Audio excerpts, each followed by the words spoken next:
దృష్టాగున్న శివయ్య కోసమై ప్రగడ కుటుంబ సభ్యులందరికీ నమస్కారం అండి.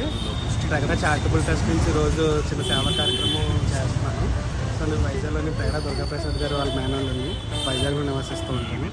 సో ఈరోజు చిన్న కార్యక్రమం నా వంతు కూడా నిన్న పెద్దలందరూ చేసిన స్ఫూర్తితోటి ఈరోజు నేను చిన్న కార్యక్రమం చేశాను.